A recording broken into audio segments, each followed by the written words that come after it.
Vous voyez ce mec? Il a réussi à vendre la Tour Eiffel 2 fois.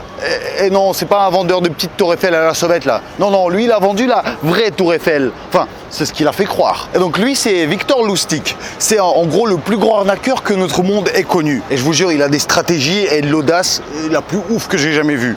Le 8 mai 1925, Victor feuillette le journal du jour et tombe en arrêt devant un petit article étonnant. La Tour Eiffel aurait besoin d'une importante rénovation.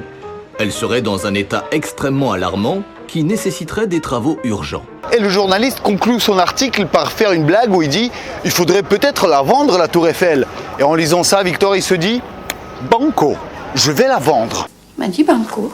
Le gars, c'est sûr, il a plus de vis que la Tour Eiffel. Et donc du coup, il invite 5 ferrailleurs qui ont accepté, qui ont marché dans le coup, dans un resto chic de ouf. Et là-bas, donc il leur fait la présentation et dit « Il faut qu'on fonde la Tour Eiffel à la ferraille. Voulez-vous la récupérer ?» Et la Tour Eiffel, à l'époque, elle est super connue. Les gars, ils disent « Waouh, ça fait du métal tout ça. En plus, pour pas cher. » Alors, ils sont tous à peu près intéressés, mais il y en a un qui est vraiment super intéressé. Il est prêt à payer tout de suite. Et son nom de famille, c'est Poisson. Alors, dans toutes les vidéos que j'ai vues et les articles que j'ai vus sur cette affaire-là, tout le monde, tous les journalistes, tous les youtubeurs ont fait la vanne de « le poisson a mordu à l'hameçon ». Alors non, moi je suis au-dessus de ça, moi je suis plus original que ça. Moi j'ai envie de dire que le poisson, il s'est fait plumer. Donc Lustig signe un faux contrat de vente et il récupère 100 000 francs en cash. Et je vous jure qu'à l'époque, 100 000 francs, c'est une somme de ouf. Et du coup, vu qu'il a peur de se faire choper par la police, que Poisson le dénonce, du coup, il se barre à Vienne. Il se dit comme ça, au moins, je me cache là-bas. Et sauf que là-bas, il passe quelques temps et ses potes de Paris lui disent « non, il n'y a personne qui te recherche ici à Paris. Genre, personne t'a dénoncé ». Et en fait, ce qui s'est passé, c'est que ce mec, Poisson, en fait, il se sentait tellement honteux d'avoir marché à cette intrigue de ouf, en fait, à cette arnaque, de s'être fait arnaquer d'une façon aussi bête, d'avoir cru qu'il pouvait acheter la Tour Eiffel, qu'il avait peur de se dénoncer à la police. Il pensait que s'il se dénonce, les mecs, ils allaient se foutre de sa gueule et le renvoyer et dire « non, casse-toi, ça c'est faux, ça ». Et ça, c'est une des faiblesses qu'utilisent beaucoup les arnaqueurs. La honte de passer pour un con. Lui, c'est pareil, on dirait plus c'est gros, plus ça marche, tu vois. Donc Poisson, il a honte, il le dénonce pas. Et du coup, Lustig, il se dit pourquoi pas recommencer le coup si personne ne me dénonce? Donc là, il revient à Paris, il refait le même plan, tu vois, il invite plein de ferrailleurs, il vend la Tour Eiffel à un autre ferrailleur, sauf que sur ce coup-là, le mec, il s'appelle pas Poisson et il le dénonce à la police. Et donc là, Lustig, il fait bon, faut peut-être vraiment se barrer parce que je commence à être cramé à Paris. Et donc, il se barre aux États-Unis avec 100 000 francs de plus. Bonjour tout le monde, hein?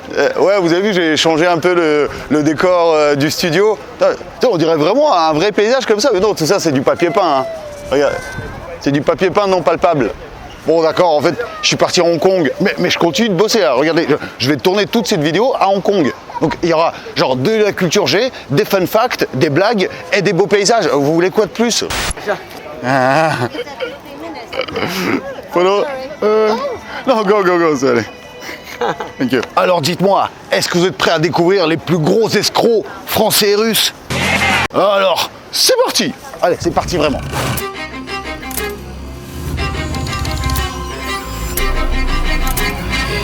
Laissez-moi vous amener dans un monde fascinant où les sensations se mélangent. C'est vrai, parce qu'on arrive à éprouver différents sentiments pour différents types de criminels. Par exemple, les violeurs, ils suscitent tout de suite genre une haine, une peur et un dégoût immédiat. Et les tueurs, par exemple, comme les tueurs en série, c'est un peu dans le même style, c'est de la haine et de la peur. Mais si on parle des tueurs gangsters, tout de suite, on commence à éprouver un peu plus de respect pour ce genre de personnages. On peut leur admettre des qualités ou alors de l'intelligence supérieure. Et si on parle des arnaqueurs et des escrocs, les virtuoses de la tromperie, les maîtres des mensonges, tout de suite, on a encore plus d'admiration pour eux. Soyons honnêtes, personne n'a envie de vraiment les rencontrer, ou alors encore moins se faire arnaquer par eux. Mais bizarrement, on adore être témoin de leurs sales coups et de leurs stratégies diaboliques. Pourquoi? De toute façon, dans ce monde de tarés et de dépravés, il y a une fascination clairement addictive à tout ce qui est interdit. Nous sommes tous avides d'en apprendre plus sur tous ces esprits sombres et torturés. Est-ce qu'ils sont supérieurs à nous et beaucoup plus intelligents? Parce que souvent, le talent d'arnaquer, on l'assemble à de l'intelligence supérieure. En tout cas, si vous aussi vous êtes avide de ce genre d'histoire, on va se régaler. Allez, on commence. Dans les années 1900, il y avait un autre personnage, mais très charismatique en Russie, qui lui aussi a « Starting from the bottom, now we're here ». Je peux vous dire que c'est une sorte de Chabal, mais level 1000. Et je vous parle de Grigory Raspoutine. Eh ouais. Je je pense que ce nom doit vous dire quelque chose parce que jusqu'à aujourd'hui, c'est un des personnages russes genre, les plus connus et les plus idolâtrés. Il n'y a qu'à regarder toutes les rêves qu'il y a à lui dans des documentaires, des films, genre rien que dans le dernier Kingsman.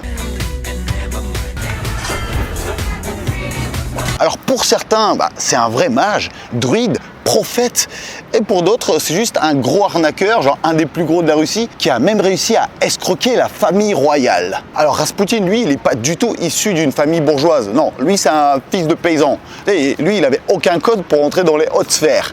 Et du coup, lui, il a réussi à passer par le côté religieux. Donc lui, déjà, avec sa grosse beubare, il arrive à se faire passer pour un religieux de ouf et il arrive assez facilement à devenir ami et rentrer en confiance avec les plus gros pop de l'église orthodoxe de Saint-Pétersbourg. Ouais, alors lui, apparemment, il arrive à rentrer dans l'intérieur de ta tête rien qu'avec un regard. Et donc, vu que la religion orthodoxe est très respectée à l'époque, les croyants, c'est pas du tout comme les croyants aujourd'hui. Pour eux, genre Dieu, c'est la vraie vie. On ne suit que les règles de la Bible. Et donc lui arrive à en profiter pour monter de rang en rang jusqu'à devenir limite un prophète. En fait, tout le monde pense qu'il a des pouvoirs magiques ou qu'il arrive à prédire l'avenir. Et vu qu'on parle beaucoup de lui à Saint-Pétersbourg, ça arrive aux oreilles du tsar. Et le tsar entend passer une rumeur comme quoi c'est un guérisseur qui aurait des pouvoirs magiques. Parce qu'en fait, le tsar en avait besoin d'un guérisseur. Parce qu'en fait, un de ses fils faisait des crises dans le lit et en fait, il saignait énormément. Et donc un jour, quand son fils est en pleine crise d'épilepsie, il n'a plus le choix et du coup, il décide de faire appel à Rasputin. Et lorsque celui-ci arrive, il arrive à soigner son fils en à peine quelques minutes. Et je peux vous dire qu'avec ça, tu rentres dans la confiance des plus hautes sphères. Pour le tsar, c'était confirmé à 100%, ce mec, c'est un magicien. En tout cas, un mage, un guérisseur. Alors effectivement, certains historiens disent qu'il avait certains dons de guérisseur. Et d'autres disent qu'au contraire, qu'il était juste un peu malin. Il arrivait genre, à la fin des crises, en fait, et du coup, en fait, il profitait de la rémission naturelle. Et il disait que c'est lui qui l'avait guéri. Alors là, pour lui, il a une expansion dans toute sa carrière. Il devient connu dans tout Saint-Pétersbourg. Genre, il est accueilli comme un roi partout. Dans tous les restaurants et établissements, il arrive, tous les repas, tous les services sont offerts et il joue bien sûr le rôle du mec le plus religieux au monde. Tu sais, limite si c'est pas un fils de Dieu. Mais vous connaissez ce genre de religieux qui, devant les autres, fait semblant de faire les prières H24, d'avoir des connexions avec Dieu, mais lorsque c'est le soir et que personne ne le voit, le gars, c'était quand même un alcoolique, drogué et un gros accro aux orgies sexuelles. Ouais. On les connaît, ce genre de religieux. Hein. Et un des trucs que moi je trouve bizarre, c'est qu'il plaisait énormément aux femmes. Bon. Comment ça se fait? Alors, je sais qu'il n'y a pas que le physique qui compte, mais quand même, genre Rasputin, avec cette tête, c'est un playboy ça? Pour moi, une des théories qui pourrait expliquer ça, c'est qu'il avait un engin assez spectaculaire. Ouais, apparemment, il détiendrait le record de la plus grosse beuteuse naturelle, sans opération ou des médicaments spéciaux. Et je vous jure, on a du mal à y croire parce que ça paraît incroyable comme ça, mais sa beuteuse a été découpée et conservée dans un bocal dans un musée à Saint-Pétersbourg jusqu'en 2013. Moi, quand j'étais petit, je l'ai vue. Et je vous jure qu'elle fait flipper. Elle n'a pas une forme normale. Et la rumeur qui fait le plus flipper sur ça, c'est qu'apparemment, il pouvait tuer des femmes avec sa beuteuse. Pourquoi elle tombait amoureuse de lui? J'ai pas compris. Donc la technique de Rasputin, c'était pas comme Loustic de se faire passer pour un riche. Non, lui, c'était se faire passer pour un prophète. De toute façon, les deux trucs qui dirigeaient le monde à l'époque, c'était la religion et l'argent. Il y a plein de gens, par exemple, qui assurent jusqu'à aujourd'hui qu'ils pouvaient prédire l'avenir. Mais pour moi, juste, il utilisait la technique des Simpsons. C'est-à-dire, tu racontes plein de trucs tout le temps, et genre 90% de ce que tu racontes, c'est faux, mais on va l'oublier. Mais dès qu'il y a un truc qui s'est vraiment réalisé, ça y est, t'es un mage pour tout le monde. Genre, tu peux prédire l'avenir. Et lui, en 1914, il est au top de sa gloire. Il est richissime, toute la Russie parle de lui. Et du coup, il suscite beaucoup de haine. Et il y a beaucoup de gens qui veulent le tuer. Et ce qui est marrant, ça doit être un des mecs qui a eu le plus de tentatives contre lui. En fait, on essayait toujours de l'empoisonner, mais il ne mourait jamais. Parce que tous les jours, il ajoutait dans son repas des petites doses de poison. Et donc, du coup, quand vraiment des personnes ont essayé de l'empoisonner, ça marchait jamais. Il était toujours en pleine forme. Et du coup, les gens, ils pétaient des câbles. Ils se disaient, mais c'est pas possible. Genre, mais comment le buter? Et ils l'ont buté de façon sale. En fait, ils l'ont invité à un repas où ils l'ont ingéré une maxi dose de poisson dans tous ses repas et même dans ses boissons. Lui, comme d'hab, ça lui fait rien du tout, il est au top de sa forme. Et là, Yusupov, il pète un câble, il prend un couteau et il le poignarde. Donc là, il tombe sur sa table. Tout le monde est un peu calmé, genre, ça y est, on l'a enfin buté. Sauf qu'il avait une telle défense immunitaire que même après s'être pris un couteau, le gars, 5 minutes après, il se relève et il commence à tailler. Et ils le voient tous en train de partir de leur maison. Il se dit, s'il le raconte au tsar, ça y est, ils sont morts. Donc les gars, ils lui courent après, ils lui tirent un coup de fusil dans le dos et il tombe dans la Neva glacée. Et c'est ainsi que l'histoire du plus gros prophète, mage ou arnaqueur de la Russie c'est terminé.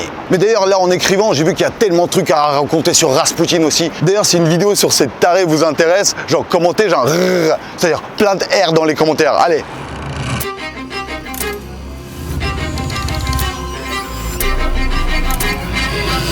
Christophe Rocancourt, c'est l'imposteur et escroc français le plus connu dans le monde, enfin surtout parmi ceux qui sont encore en vie. On l'appelle souvent l'arnaqueur des stars, mais pour moi c'est surtout la star des arnaqueurs. J'ai jamais vu autant de documentaires, interviews, etc. sur un mec qui est un criminel à la base. Qu'est-ce qu'on l'admire, genre qu'est-ce qu'on l'aime, les gens ils le vénèrent juste parce que il sait parler, il a une bonne gueule. Alors lui, il est surtout connu pour avoir arnaqué des très riches, genre des stars, des acteurs, des chanteurs, des fils de milliardaires. C'est comme une sorte de Robin des Bois qui prenait aux riches mais qui ne donnait pas aux pauvres. Non, il gardait tout pour lui. Alors il y a tellement de versions différentes, genre sur son enfance, en fait, parce que les trucs qu'il raconte et les trucs qu'il raconte sa famille, déjà ça se correspond pas forcément. Mais disons que c'est un mec qui est né en Normandie, hein, dans une famille de paysans. Lui, c'est pas un mec de la ville, un peu comme un Rasputin d'ailleurs. À 17 ans, il a quitté sa famille pour aller s'installer à Paris. Parce que on dirait qu'il était attiré par ces lumières, Paris, la ville, la capitale, surtout là où il y a de l'argent. Parce que dès qu'il arrive, il commence à faire des jeux d'argent, des petites arnaques dans la rue, et il se lie d'amitié avec les prostituées qui lui payaient à manger. Et des fois, il lui dépannait de l'argent qu'il rendait jamais. C'est quand même ouf déjà d'avoir des services d'une prostituée gratuitement, mais lui, il arrivait à voler de l'argent à des prostituées. Ah ouais, il faut vraiment être soit un séducteur, soit un retourneur de cerveau de ouf. Hein. Et après avoir traîné dans les bas-fonds parisiens, il a compris où est-ce qu'il y a beaucoup d'argent et peu de neurones dans le cerveau. C'est la jet set, c'est le milieu des stars parisiens, c'est les gens qui se la pètent et qui en quelque sorte n'ont pas trop mérité leur argent, c'est de l'argent facile. Rocancourt a décidé de les infiltrer en reproduisant leur propre code. Ils se faisaient donc passer pour des milliardaires, des producteurs, des réalisateurs. Parfois, ils demandaient de l'argent à certains, puis du coup, vu qu'il avait un peu d'argent, il commençait à le montrer à d'autres, donc il pouvait faker le fait qu'il est milliardaire. Sauf que lui, il adorait quand même tout dépenser. Parce que je pense que vous connaissez l'expression fake it till you make it. Ça veut dire fais semblant d'être riche, d'avoir confiance en toi, comme ça les gens vont aussi avoir confiance en toi, ils vont investir de l'argent dans tes projets et ensuite tes projets vont réellement rapporter du vrai argent et tu vas vraiment devenir riche. Rocancourt non, lui c'est fake it till I fuck you. Hein. C'est vraiment genre, il prenait l'argent des riches et au lieu de le développer et après les rembourser, non, juste il les montait, il se barrait. Et après avoir arnaqué une grosse partie de la jet set française, il commençait à être vraiment très cramé à Paris. Un peu comme Loustic. Le gars, il s'est direct barré aux États-Unis pour recommencer son plan. Arrivé aux États-Unis, à New York, il commence rapidement à rentrer dans les cercles des stars. Lui, déjà, un de ses premiers mensonges quand il est arrivé aux États-Unis, c'est qu'il se faisait passer pour un fils de Rockefeller. Écoute-moi bien, ton père, c'est pas Rothschild, hein? Il s'est dit, ouais, non, mais moi, mon père, c'est pas Rothschild, non, c'est Rockefeller. Jésus, il a commencé à dire que c'est un fils de Dieu. Bon, commençons un peu en dessous. Le gars a quand même arnaqué genre Mickey Rourke et Jean-Claude Van Damme. Il voulait pas arnaquer tous les Expendables d'un coup. Il avait aucune crainte quoi. En même temps, je pense que c'est quand il a vu les interviews, vous voyez, dans le documentaire JCVD. Oui, j'en prends du pognon et on partage pas. Mais c'est 1 plus 1 égale 1, ou peut-être que 1 plus 1 égale 11. Il s'est dit, non, là il y a de l'argent facile qui dort là, faut l'attaquer. Et le plus ouf que je trouve dans ces histoires, c'est que la plupart des stars qu'il a arnaquées, genre il leur a volé quand même des 200 000, 500 000, parfois plusieurs millions, aucune d'entre elles n'a voulu porter plainte contre lui. Mais en fait, au final, c'est comme un syndrome de Stockholm. Tu veux du bien à un mec qui te veut du mal. En même temps, il s'est tellement bien présenté, parce que tous les gens qu'il a arnaqués, ils racontent tout le temps genre qu'il a tellement de charisme. Il a tellement de charisme. Je crois que quand tu arrives à mentir sans rougir, c'est du charisme. Mais au final, il s'est quand même fait choper et il a fait beaucoup de prison. Et il s'est pas fait choper pour ses coups d'arnaque des stars. Non, il s'est fait choper pour des crimes beaucoup plus sales. Il a été condamné pour vol, contrebande, parjure, fraude, usage de faux passeports, détention illégale d'armes à feu, vente de drogue et délit de fuite. C'est pas du tout un ange, hein. C'est beaucoup moins charismatique d'un coup là, non? Son avocat, il devait pas être bien. Genre, un gros dossier quand même. Vas-y, ça va? Malgré toutes ces accusations, genre même après avoir fait de la prison, il arrive quand même à garder une bonne réputation. Parce que je vous jure, il est tout le temps invité dans les podcasts, les interviews. Il est présenté comme une star, genre un génie, qu'il faut s'inspirer de lui. Je vous jure, il y a tellement de jeunes pour qui c'est un modèle de conduite. Il y a tous ces jeunes qui rêvent d'être des Rocancourt. On l'apprécie, hein, parce qu'il a fait des escroqueries, des bonnes escroqueries. Nous, on apprécie ça, nous. Mais moi, ce qui me dérange avec tous ces interviews et tous ces podcasts qu'il fait, où il est vraiment, vraiment vénéré, on l'applaudit limite, c'est qu'en fait, il présente tout le temps ses meilleurs coups. Les coups les plus gentils qu'il a fait. Genre, oui, il a arnaqué des stars, mais est-ce qu'il méritait vraiment leur argent? Mais il parle pas de ses coups les plus sales. Parce que je peux vous dire qu'il n'a pas arnaqué que des stars. Arnaquer des stars, c'est vraiment une mini-partie de ses arnaques. Il a arnaqué énormément de gens juste pauvres, naïfs et bêtes. Par exemple, on n'en parle jamais, mais il a quand même arnaqué sa sœur. Il lui a soutiré quasi tout son argent. Arnaquer sa sœur, genre sa famille. Le mec, il a vraiment pas de race. Mais on continue de le vénérer. En tout cas, en ce moment, il a l'air d'être au top de sa vie. Il a prévu de faire un film sur sa vie, encore un autre documentaire pour les États-Unis. Vous savez quoi? Bon, j'arrête d'être jaloux. Moi vraiment, je lui souhaite tout le meilleur du monde. En fait, je souhaite qu'il devienne une méga star, qu'il gagne énormément d'argent, qu'il puisse enfin kiffer sa life et qu'il rencontre un petit jeune, qui l'aide dans tous ses projets et que ce petit jeune l'arnaque, il lui pique toute sa thune et qu'il se barre aux États-Unis et qu'il disparaisse. Et comme ça fera un arroseur arrosé. Voilà, moi je suis pour la justice.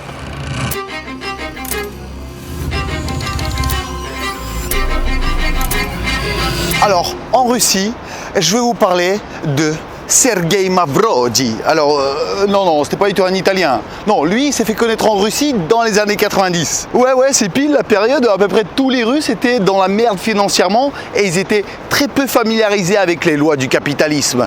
Eh ben lui, si. Alors, à la base, c'est un homme d'affaires, mais en fait, il a créé qu'une seule affaire. Et cette affaire, c'était la plus grosse pyramide financière de toute l'histoire de la Russie. Ah, je peux vous dire qu'il a arnaqué du monde. C'est pour ça d'ailleurs qu'on l'appelle souvent le Madoff russe. Alors en 1989, Mavroди a créé une société de trading qui s'appelait MMM. Et je vous jure, jusqu'à aujourd'hui, il y a des Russes, tu leur dis MMM, ils flippent comme ça parce que quasi tout le monde a perdu de l'argent là-dedans. Mon père a perdu de l'argent dans les MMM parce que tout le monde a voulu investir dans cette pyramide. Tous les investisseurs qui mettaient de l'argent dans cette société, en fait, très rapidement, ils avaient des très gros rendements. Et en fait, donc, le système était super simple. C'est-à-dire, dès que tu mets par exemple 1000 €, une semaine après, tu as 2000 balles. Donc tu te dis, waouh, c'est incroyable. Mais en fait, tous ces rendements viennent des nouvelles personnes qui viennent d'investir. Vraiment, c'est le schéma d'une pyramide, si ça vous dit quelque chose. Là, par contre, où il a été assez rigolo, j'ai kiffé, c'est que lui, en fait, à tous ces investisseurs qui lui donnaient de l'argent, en échange, il leur donnait une sorte de certificat d'investissement. Un peu comme une action, tu vois, mais physique. En fait, sauf que lui, ces certificats, c'était des faux billets avec sa tête. Oui, comme des dollars, mais sauf qu'au lieu des présidents américains, en fait, il y avait juste sa tête à lui. Je vous jure, le gars, il a créé en fait les billets de Monopoly. Mais je pense que même les billets de Monopoly, finalement, ils valent plus cher que les certificats d'investissement dans la MMM. Et sa pyramide a commencé à prendre très rapidement parce que, comme je vous le dis, c'était les années 90. Tous les Russes étaient en manque d'oseille de ouf. Et là, dites-vous, tous les mecs, ils investissaient un tout petit peu, ils avaient un méga rendement, ils sont ok, si ça marche comme ça, vas-y, mais je vais investir tout, mon appartement, mon épargne logement, même toute ma famille, mes enfants et mes gosses, mais multipliez-les. Sauf que ça n'a pas du tout marché comme prévu. Et donc sa société continuait ainsi à grimper, mais vraiment de façon crescendo, à devenir de plus en plus populaire dans toute la Russie, à avoir tellement d'investisseurs que je vous jure, le 31 décembre 1993, il a fait le discours présidentiel pour souhaiter en fait la bonne année au pays entier. Vous voyez, comme Macron il le fait en ce moment, et du coup il avait un budget suffisant, il a payé en fait le Kremlin pour faire une annonce en direct et pour souhaiter la bonne année à toute la Russie. Et bien sûr, il en a profité pour faire de la pub pour sa pyramide. Et là, en 1994, il était vraiment au top de sa forme, au sommet de sa gloire et surtout au sommet du portefeuille. Vous savez qu'il est arrivé à un niveau où il se faisait 50 millions de dollars par jour. 50 millions de dollars par jour. À côté, que ce soit, je sais pas, Mbappé, Messi, Ronaldo, même Jeff Bezos ou Elon Musk, ce sont des smicards. Et sauf que là, l'État a commencé à comprendre un petit peu son petit plan frauduleux. Sauf qu'ils n'avaient aucune loi pour l'arrêter. C'était pas interdit de récolter de l'argent, les gens le donnaient de leur propre volonté. Ils volaient pas d'argent, ils leur disaient juste « Est-ce que vous voulez me donner de l'argent ?» « Oui, alors merci. » Et lui, Mavroди, en fait, il a commencé à sentir que on veut sa peau. Et du coup, pour avoir l'immunité diplomatique, il s'est mis dans la politique. Et ouais, il a créé son propre parti politique et je vous jure, le gars, il est tellement culotté qu'en 1996, il s'est présenté à l'élection présidentielle. Ouais. Et là, par contre, il s'est attaqué à un gâteau qu'il faut pas toucher. Ah non, la politique en Russie, faut pas trop s'y aventurer. Et donc là, pour vous dire, Yeltsin, il pète un câble, ils ont créé une loi spécialement pour lui. C'est une loi qui interdit donc les pyramides financières. Donc là, ils ont décidé de l'arrêter de force, d'aller chez lui. Un truc marrant aussi, c'est que quand ils sont arrivés dans son appartement, apparemment, ils auraient trouvé 17 millions de dollars en cash qui a disparu comme ça. 17 millions de dollars disparu. Au final, on comprend qu'en fait, quand ils ont voulu l'arrêter, c'était pas pour protéger le peuple, non, hein, c'était peut-être pour enrichir un petit peu les caisses. Il se fait choper et il se fait condamner, mais il arrive à faire seulement 5 ans de prison parce que déjà, il avait une très bonne conduite apparemment, et de deux, il avait des problèmes de santé. Et donc, il fallait absolument le libérer. Et donc, le mec, en 2008, donc il sort de prison, on se dit, bon, bah, ça va lui servir de leçon, tu vois, genre d'avoir fait de la prison, peut-être qu'il va se remettre dans le droit chemin. Pas du tout en fait, c'est comme Loustic en fait.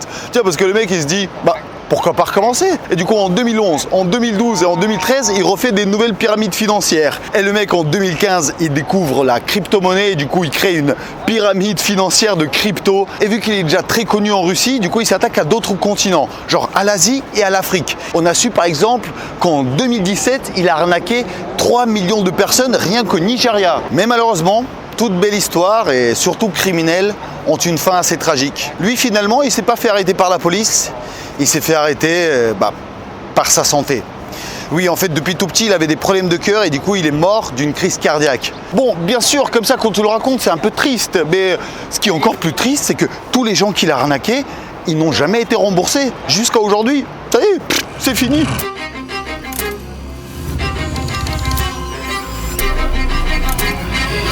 Alors maintenant, on va s'attaquer aux arnaqueurs les plus récents et ceux qui sont toujours dans le coup.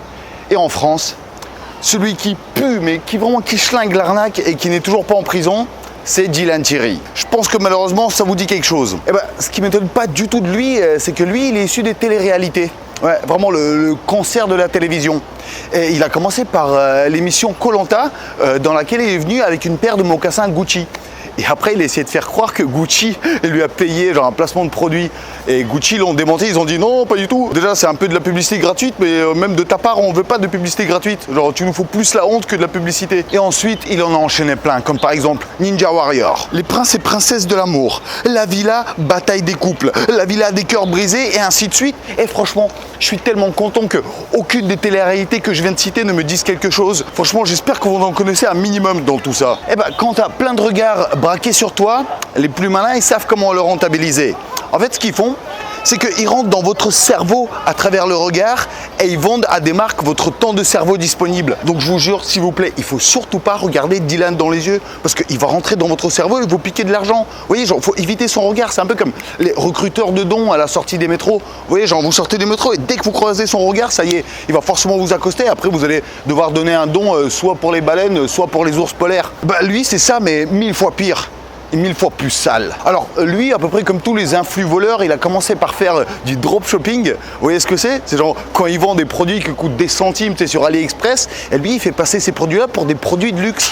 Et il les vend genre 100 fois plus cher, il se fait des commissions de malade. Ensuite, comme si ça ne suffisait pas, il a enchaîné avec des fausses publicités pour des jeux d'argent. Genre pour des casinos en ligne, tout ce qui est interdit. Et vous savez que ce mec-là touchait un pourcentage sur toutes les pertes des clients qui venaient de sa part. C'est-à-dire, dès que toi tu perds de l'argent, lui, il en gagne. Et plus t'en perds, plus il en gagne. Ensuite, il a continué par faire de la publicité pour des faux médicaments, pour des faux produits de beauté, genre des produits esthétiques, et même pour de la chirurgie esthétique. Tu sais, franchement, ce mec, c'est pas qu'il a pas de race. Tu sais, il est dans le négatif de la race. Et là, déjà, vous vous dites, il a un level de saloperie qui est difficilement dépassable. Tu sais, c'est difficile de faire plus crade ou plus sale dans l'arnaque. Eh ben si, lui, il est capable.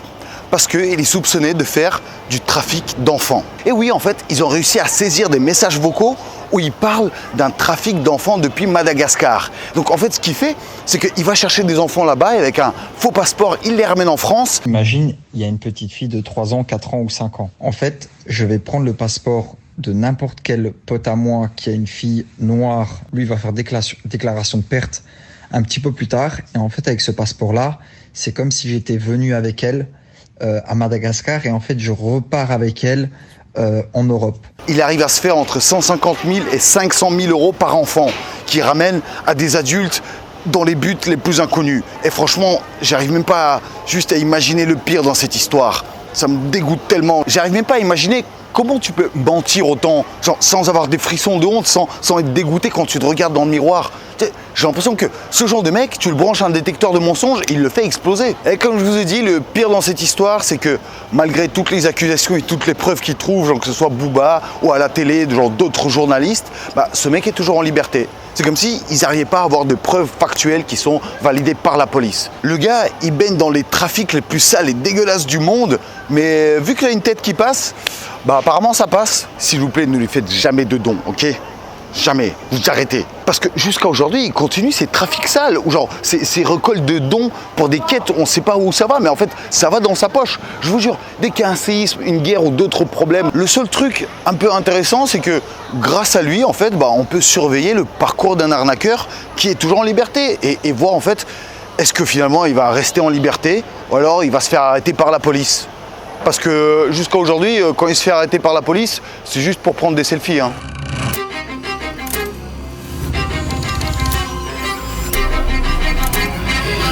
Alors, en Russie, l'équivalent de Dylan Thierry, c'est Svetlana Bogachova. Elle, en fait, c'est une menteuse experte de ouf. Jamais personne n'a su mentir à ce point-là.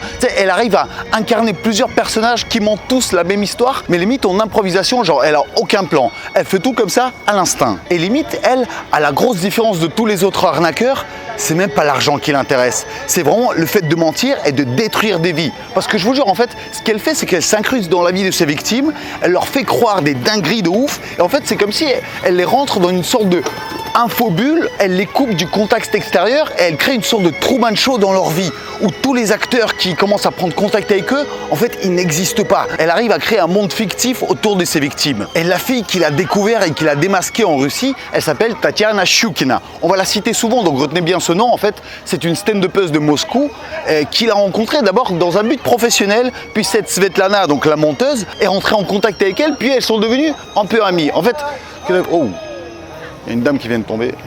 Et là, un soir, donc Svetlana l'arnaqueuse appelle Tatiana la stand-upeuse, donc la future victime, elle lui dit « Je suis dans la merde. Mon mari vient d'avoir un accident dans lequel ma fille est morte et mon mari n'a pas pu supporter cette douleur et il s'est suicidé. » Donc la meuf est prête à mentir sur 2 morts, sur 2 personnes qui n'existent pas. Parce qu'elle n'a jamais été mariée, elle n'a jamais eu d'enfant. Mais elle s'est tellement bien racontée comme quoi elle avait un enfant, elle racontait comme quoi elle jouait avec elle. Elle montrait des dessins d'enfants qu'elle a dessinés elle-même pour que ses victimes y croient encore plus. Je vous jure, elle arrive à fabriquer des preuves, des trucs incroyables. C'est une menteuse, mais plus.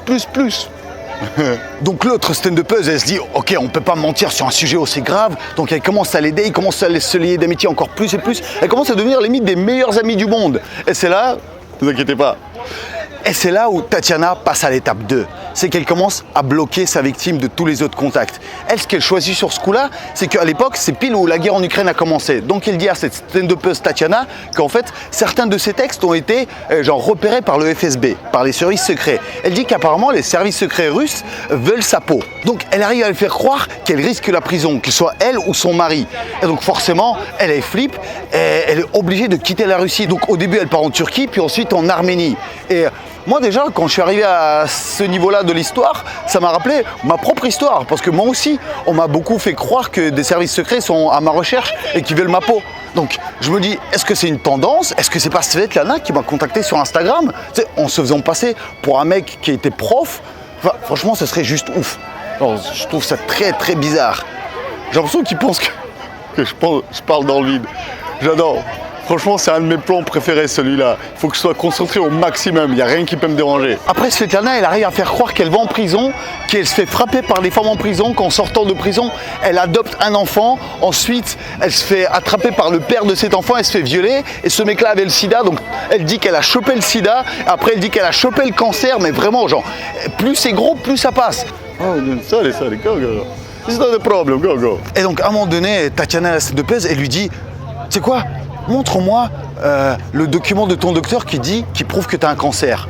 Et l'autre, elle commence à chialer, elle dit non mais attends, c'est un truc qui me touche beaucoup trop, je peux pas te le trouver. Elle commence à chialer. Elle, de toute façon, dès qu'elle veut que quelqu'un la croie, elle chiale. Tu vois, parce qu'elle a un don de mensonge, je vous jure, c'est un truc de malade. Elle pourrait faire des films, elle gagnerait des Oscars et se ferait encore plus d'oseille, on dirait. Et donc elle est en train de chialer, mais ça y est, Tatiana, elle y croit plus du tout. Elle décide de vérifier. En fait, elle prend le numéro, elle commence à appeler tous les contacts qu'elle lui a donnés. En fait, elle appelle tous les numéros, mais rien ne se décroche. Et là, il y a un seul numéro qui sonne, c'est celle de Lisa, la fille adoptive de cette arnaqueuse. Et en fait, devant elle, c'est le téléphone de Svetlana qui sonne. Et là, elle comprend qu'en fait, tous ces personnages avec qui elle parlait, à qui elle croyait l'existence, en fait, elles ne sont que dans le cerveau de Svetlana. En fait, elle a tout inventé, elle parlait depuis plusieurs numéros différents qu'elle créait elle-même pour lui faire croire ce mensonge. Et donc là, le téléphone sonne, Svetlana l'éteint tout de suite, elle accroche et dit non mais c'est pas ce que tu crois, c'est pas moi en fait. Et ça y est, Tatiana, elle écrit plus du tout. Son mari, il la pose sur une table, elle prend un téléphone, elle commence à filmer, elle lui dit raconte-moi toute la vérité.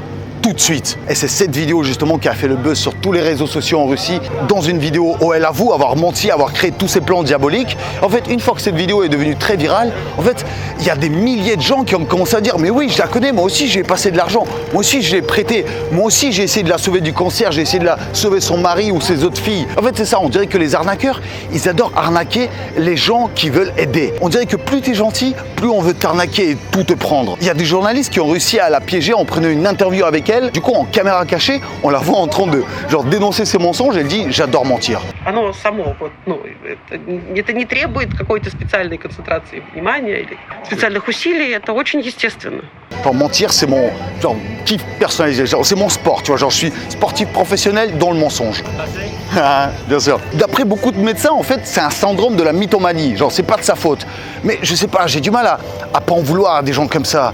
Je sais pas, qu'est-ce que vous en pensez vous? Déjà, dans les commentaires, dites-moi, est-ce que vous avez connu des gens qui se sont fait arnaquer à peu près de la même sorte? Je vous jure, depuis que j'écris cette vidéo sur les arnaques, que je découvre tous ces profils, mais moi aussi je suis en train de vivre des moments où en fait je rencontre des gens qui me demandent des coups de main, et je vous jure, ça me fait flipper, je commence à devenir parano de tout. Donc vous savez quoi? Restez parano, vaut mieux être parano que arnaquer. Et pour conclure, encore une fois, je trouve ça assez étrange de glorifier ce genre de comportement. Parce que, comme moi, je sais qu'on adore les escrocs et raconter leur histoire en arrondissant les angles, mais ce ne sont pas des bienfaiteurs. Ce ne sont pas des justiciers qui attaquent le mal par le mal, non. Qui punissent des gens qui n'ont pas mérité leur argent et qui leur prennent, non. C'est ces escrocs-là qui n'ont pas mérité leur argent. Ils ne peuvent pas arriver à leur niveau sans avoir escroqué des gens faibles et sans leur faire du mal. Et d'ailleurs, ils arnaquent principalement des gens faibles, fragiles, naïfs. C'est aux plus gentils qui font le plus de mal. C'est juste qu'ils n'aiment pas mentionner ces histoires parce qu'ils passent pour des méchants. Non, ils adorent raconter leurs plus belles histoires en exagérant, je suis sûr. Je me suis fait passer pour les fils des Rockefeller, pour arnaquer les gens les plus cons et les plus riches. Beaucoup de psychologues disent que c'est une maladie, la mythomanie compulsive. En fait, c'est comme s'ils vivaient dans un autre monde, où la vérité et le mensonge se confondent. En fait, il n'y a pas de différence entre eux. Peu importe ce qu'ils racontent, du moment que quelqu'un les croit, ça devient la vérité. Et ils y croient encore plus que toi. Et le pire, c'est que la plupart de ces arnaqueurs s'en sortent indemnes. Soit parce que les gens ont peur de porter plainte contre eux parce qu'ils vont passer pour des gros cons, ils ont honte de s'être fait arnaquer, ou alors au contraire, parce qu'ils éprouvent des sentiments, de la sympathie pour ces arnaqueurs tellement ils se sont fait berner. Pour moi, c'est comme un syndrome de Stockholm où tu tombes amoureux de ton agresseur. Et nous, inconsciemment, on les encourage parce qu'on adore entendre parler d'eux, regarder des documentaires, voir comment ils ont arnaqué leurs victimes. Et c'est comme si, on avait une sorte de perversion, un plaisir un peu narcissique de se sentir, plus intelligent que les victimes. Oh le con, il pensait qu'il allait acheter la Tour Eiffel. Moi, j'y aurais jamais cru. Non, j'ai juste fait un don à Dylan Thierry là, pour sauver des enfants en Afrique.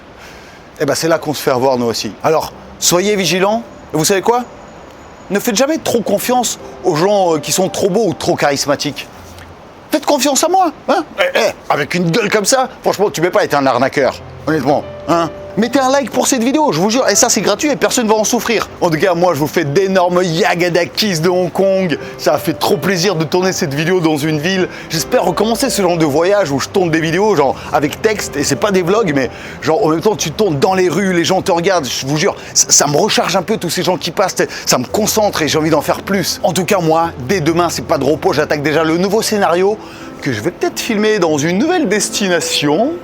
À votre avis, c'est laquelle? Franchement, s'il y en a un qui devine ma prochaine destination, je mettrai son commentaire dans l'intro de la prochaine vidéo. Un indice, c'est aussi en Asie, quelque part. Si vous voulez une vidéo sur Rasputin, n'oubliez pas de mettre des rrrr en commentaire. En tout cas, pour la prochaine vidéo, vous inquiétez pas, elle sera au poil, elle va arriver, mais